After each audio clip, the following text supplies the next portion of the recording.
All right, so we're diving into the strategy of tension in Italy today. Yeah, we're talking like, what, 1969? Yeah, 1969 to, I guess, the early 80s. Early 80s, roughly, give or take. Yeah, and we've got a lot of stuff here. We've got Wikipedia, of course. We've got some Yeah. in-depth articles and even some materials that mention Yeah, court documents, parliamentary reports. that's right. So this should be interesting. This is something that a lot of people wanted us to take a look at. I mean, it's a fascinating period, to be honest with you.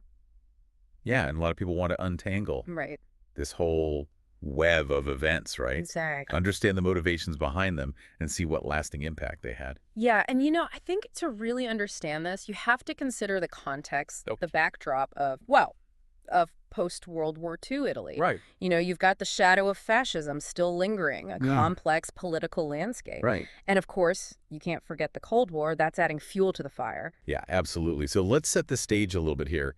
Um, we can't talk about the strategy of tension Right. without mentioning Enrico Mattei, Oh, absolutely not. the head of Italy's oil company, ENI, Right. who died under forget. suspicious circumstances in 1962 in a plane crash. A plane crash, yeah. I mean, that's crucial. Yeah, Mattei was a powerful figure. He was challenging energy monopolies. right. He was advocating for Italian independence.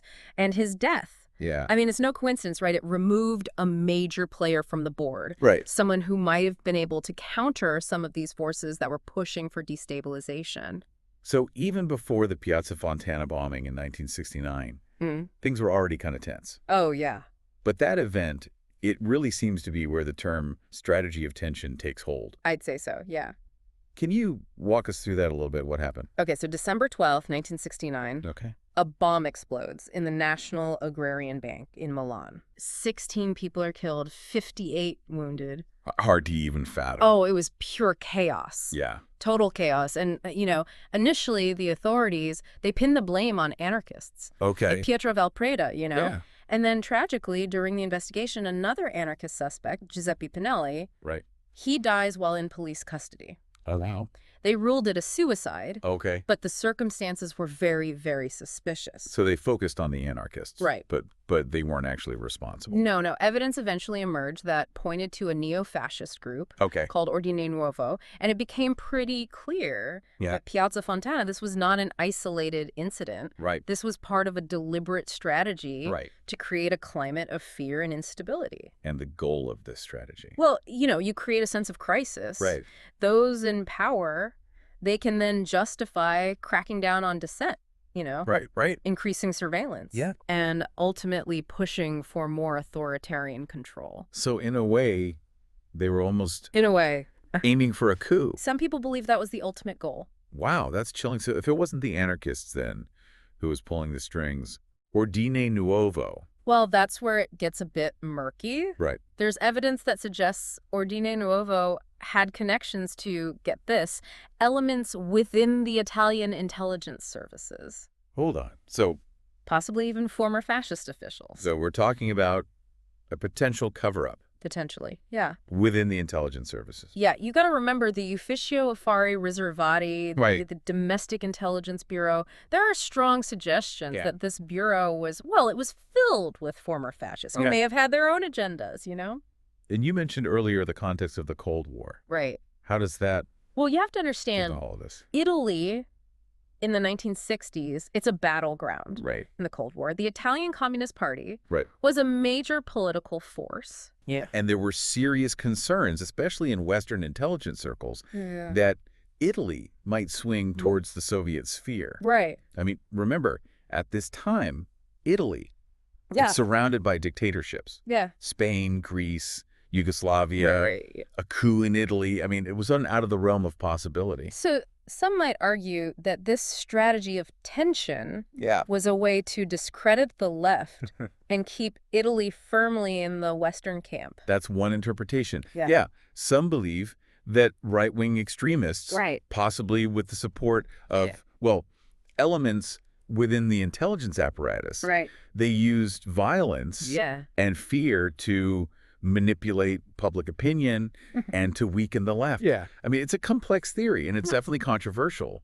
but it's one that's been explored Yeah. by historians and investigators. And it wasn't just Piazza Fontana, right? There were other bombings, and there were even some actual coup attempts. That's right. The violence, it escalated in the years following Piazza Fontana. Right. 1970, a bomb explodes on a train in Gioia Tauro. Wow. 6 people are killed, over 100 injured. Oh, my goodness. Same year, we see the Reggio Calabria uprising, fueled by the neo-fascist MSI party. Right. More deaths, more unrest. These events, they kept the nation on edge. Yeah. And they contributed to this growing sense of fear and instability. And then, of course, there's the Borghese coup. Oh, yeah. That one, it sounds like something out of a movie, right? Yeah. A spy thriller.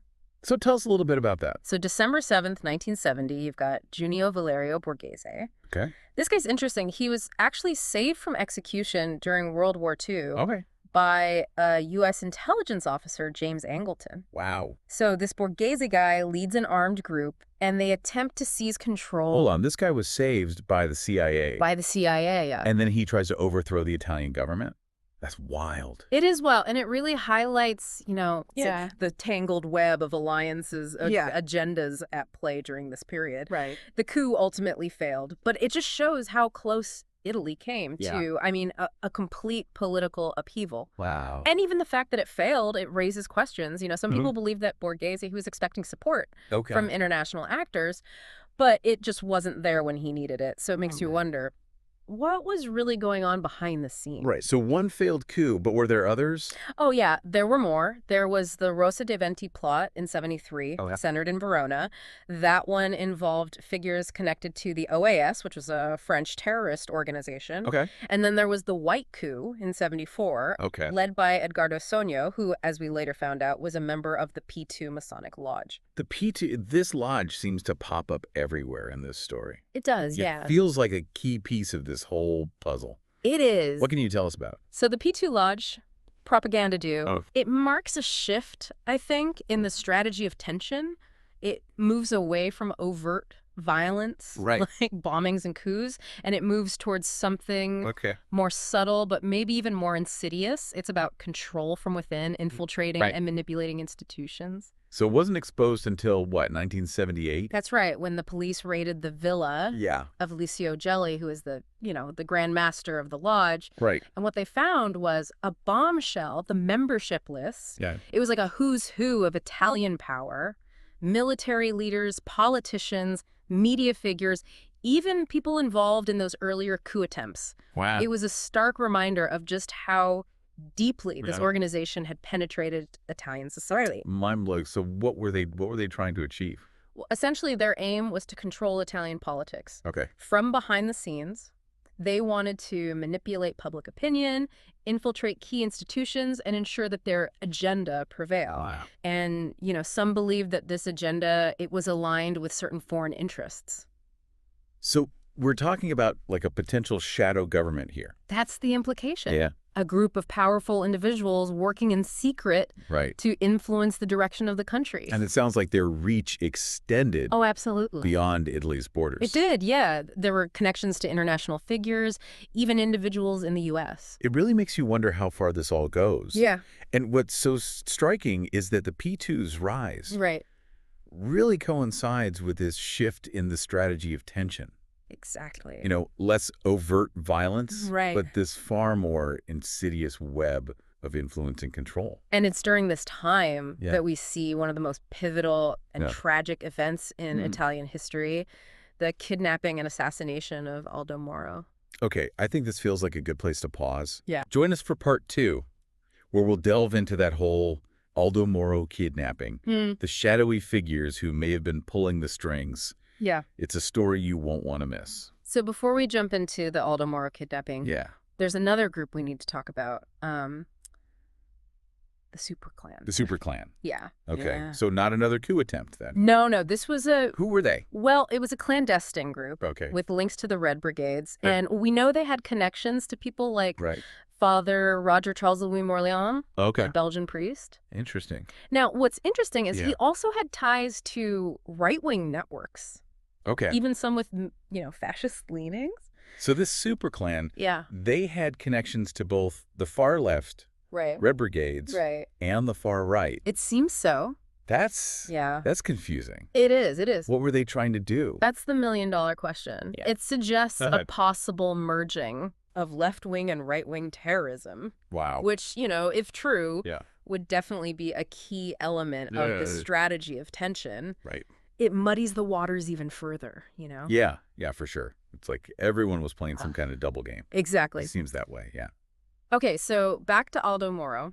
Yeah. You mentioned that his kidnapping marked a turning point. It did. It really did. Can you remind us who he was and what happened? Yeah, so Aldo Moro, he was a highly respected figure in Italian politics, a former prime minister, key leader in the Christian Democratic Party, known for his efforts to bring about political inclusion, national unity. In fact, he was even advocating for a dialogue with the Italian Communist Party. Which was, I imagine, pretty controversial at the time. Very much so. Given the Cold War tensions. Oh, absolutely. Yeah. And it made him powerful enemies, people who saw him as a threat. And then, on the morning of March 16th, 1978, Moro, he's on his way to Parliament. Right. His convoy is ambushed. Wow. His entire security detail is killed. Oh, my goodness. And Moro is taken captive. That's terrifying, it sounds like. It was incredibly well-planned and coordinated. Extremely well-planned. Yeah. Very professional. Who was behind it? Well, the Red Brigades, a left-wing terrorist group, claimed responsibility. Right. And for 55 agonizing days, Italy, the whole country was gripped by this drama. Yeah. The Red Brigades, they issued demands. They wanted the release of imprisoned comrades. Right. But the government, they refused to negotiate. Yeah. It was just a tense standoff, I bet. The whole nation was holding its breath, hoping for Moro's safe return. And that didn't happen. No, it didn't. On May 9th, 1978, Moro's body was found in the trunk of a car in Rome. It's awful. Devastating blow, to the nation. Yeah. Red Brigades took credit for the assassination. Right. But, a lot of questions lingered. Could they really have pulled this off on their own? Yeah. I mean, were they truly acting alone? Yeah. Or were they manipulated other forces by outside forces? Yeah. And some of the sources that we've got here suggest that there might have been something else going on. Yeah, some theory. Something bigger than just the Red Brigades. Yeah, they point to a deeper, more sinister plot orchestrated by those operating within, you guessed it, the strategy of tension, a convergence of right-wing and left-wing terrorism manipulated by a hidden power structure.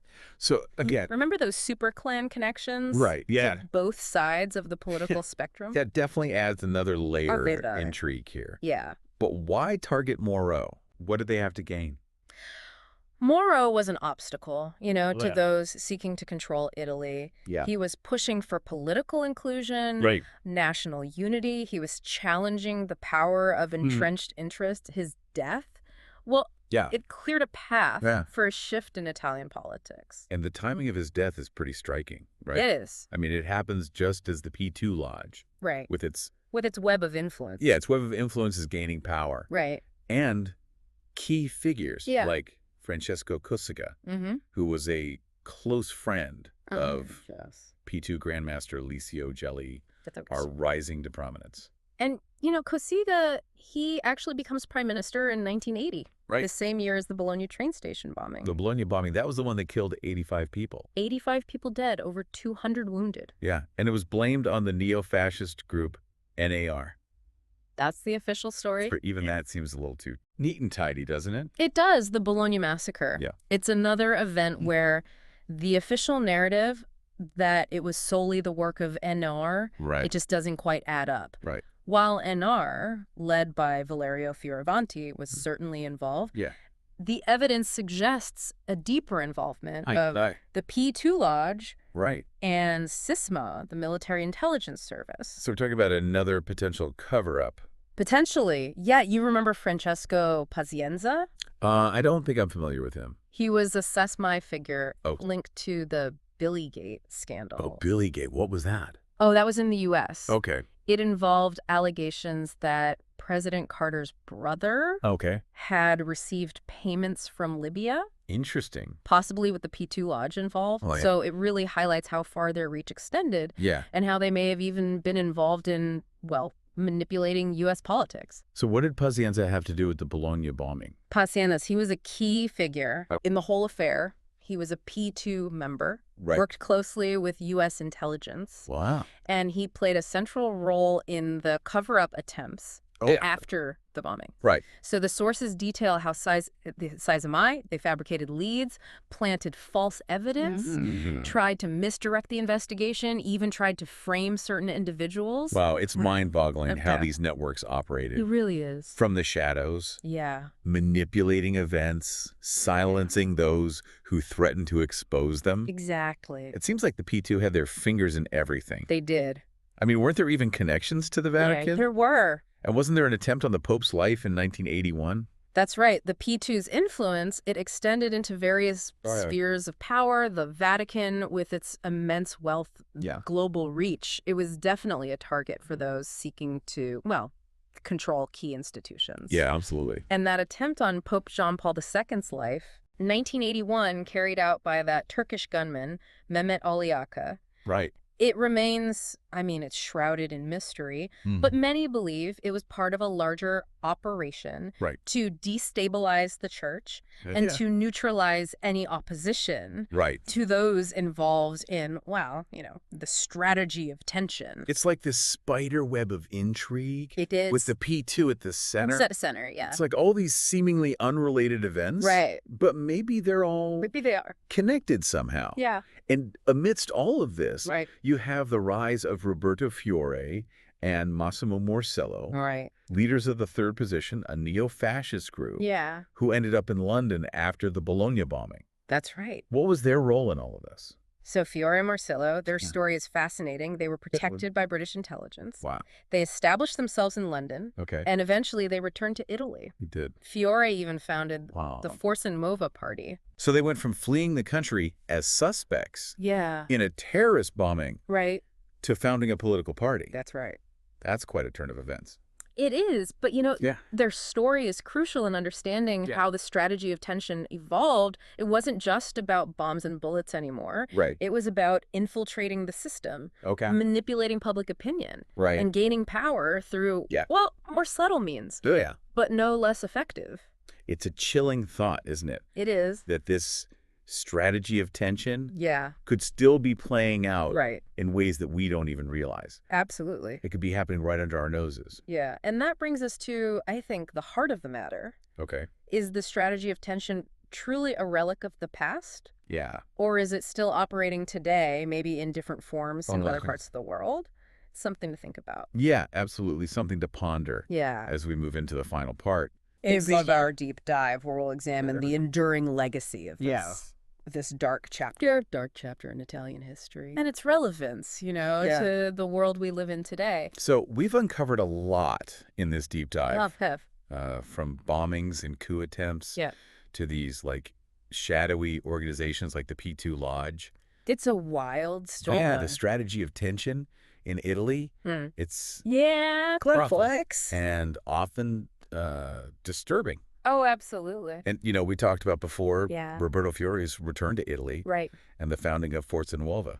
Yeah, that was a pretty stunning turn of events. Yeah, I mean, it was. You know, so Forza Nuova, with its connections to people like Alessandro Mussolini, it represents kind of a continuation of the far right. Yeah, you could say it's a rebranding. Right. You know, they've tapped into this vein of discontent using issues like immigration and national identity. Right. To gain a foothold in the political landscape. So is Forza Nuova just a new face? Well, it's not as simple as that. Okay. I think it's more about recognizing the tactics. Okay. The strategy of tension, you know, at its core. Yeah. It's about exploiting fear and anxiety. Right. Forza Nuova might not be planting bombs. Yeah. But they're certainly using inflammatory rhetoric, divisive tactics to sow discord, you know. Right, to undermine trust in democratic institutions. Right, and it's not just Forza Nuova. We've also got groups like Alianza Cattolica. Yeah, Alianza Cattolica, a conservative Catholic organization with links to the Lefebvrist movement, you know, a group that opposes many of the reforms of Vatican II. It's interesting how these groups, It is. well, seemingly on opposite ends of the ideological spectrum, right? Right. Fascism, religious traditionalism. Yeah. They seem to be working. It's about power towards a similar goal. Exactly. Undermining democratic institutions. Right. Consolidating power within a select few. It's not so much about specific ideologies anymore. No. It's about power itself. Yeah, control over the levers of society. Right, whether it's politics or finance, media, religion. Right. And it's not just happening in Italy. Oh, absolutely not. This is a global phenomenon. Right, we can see echoes of this strategy in other parts of the world. Yeah. Where fear and division and these manufactured crises are used to erode trust. Erode trust, right, in democratic systems. And pave the way for more authoritarian forms of control. It's a scary thought. It is a scary thought, but one that I think we need to be aware of. You need to be aware of it, yeah. So as we wrap up this deep dive, what have we learned? What's the takeaway here for our listener? What should they be thinking about as they're navigating the world, consuming information, I think the key engaging in these political discourses? The key takeaway is critical thinking. Critical thinking is our best defense against the strategy of tension. Right. We need to question the narratives we're presented with. Yeah. Seek out diverse perspectives. Yeah.